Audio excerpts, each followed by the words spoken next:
Israel dan militan Palestina menyepakati gencatan senjata untuk mengakhiri konflik yang berlangsung selama 11 hari terakhir. Gencatan senjata ini berlaku mulai Jumat 21 Mei 2021 pukul 2 pagi waktu setempat. Sebanyak 230 warga yang tinggal di Gaza dan 12 orang Israel tewas.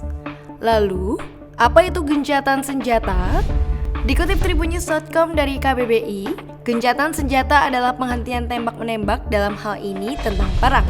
Sementara itu, dikutip dari laman resmi Stiki Malang, gencatan senjata yaitu penghentian perang atau konflik bersenjata apapun untuk sementara, di mana kedua belah pihak yang terlibat setuju untuk menghentikan tindakan bernafsu menyerang masing-masing.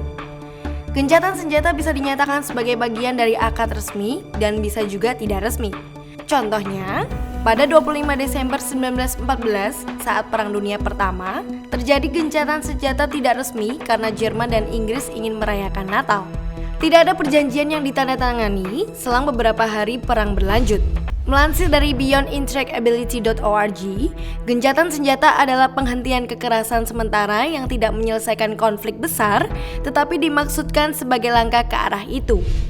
Gencatan senjata termasuk langkah pertama dan penting dalam menyelesaikan konflik kekerasan sehingga terjadi perdamaian.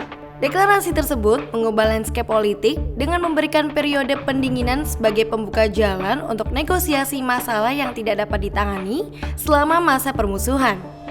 Kekerasan melahirkan kecemasan, ketakutan, dan permusuhan yang biasanya menghalangi negosiasi. Terhalangnya negosiasi membuat kedamaian atas perselisihan yang mendasari akan semakin jauh.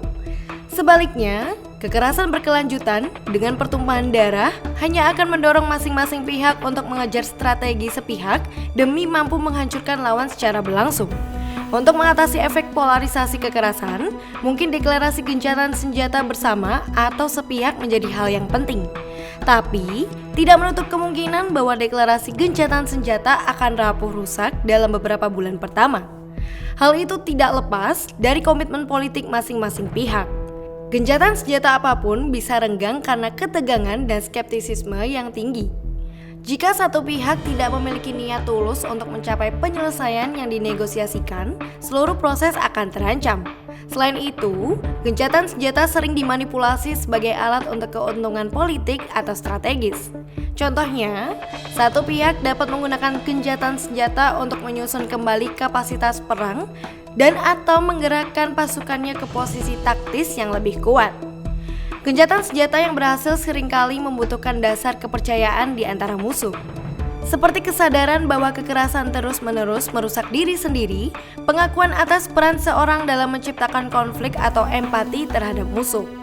Namun, aspek tersulit dalam mengelola gencatan senjata adalah kemampuan untuk mendapatkan dukungan dari semua pemangku kepentingan dalam suatu konflik.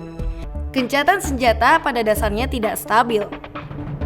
Pada saat konflik melebar hingga melibatkan banyak pihak, tak pelak para pihak memiliki kepentingannya yang berbeda. Dikutip dari Britannica.com, secara umum, istilah, ruang lingkup, dan durasi, gencatan senjata ditentukan oleh pihak yang mengadakan kesepakatan. Bisa saja, gencatan senjata untuk sementara waktu agar mereka dapat melaksanakan tujuan khusus seperti mengumpulkan korban meninggal akibat perang. Bisa juga, gencatan senjata total seperti perjanjian gencatan senjata Prancis tahun 1940. Aturan umum tentang gencatan senjata dirumuskan di Konferensi Perdamaian Den Haag tahun 1907 dan tertuang dalam Peraturan Perang Darat Den Haag. Menurut ketentuan peraturan ini, permusuhan dapat dilanjutkan dalam gencatan senjata yang tidak terbatas setelah pemberitahuan yang tepat atau pelanggaran serius terhadap gencatan senjata. Tindakan yang merupakan pelanggaran serius termasuk penyerangan yang disengaja, perebutan poin di luar garis partai, dan penarikan pasukan dari posisi yang tidak menguntungkan atau lemah.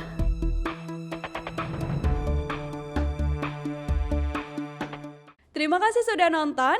Jangan lupa like, subscribe, dan share ya.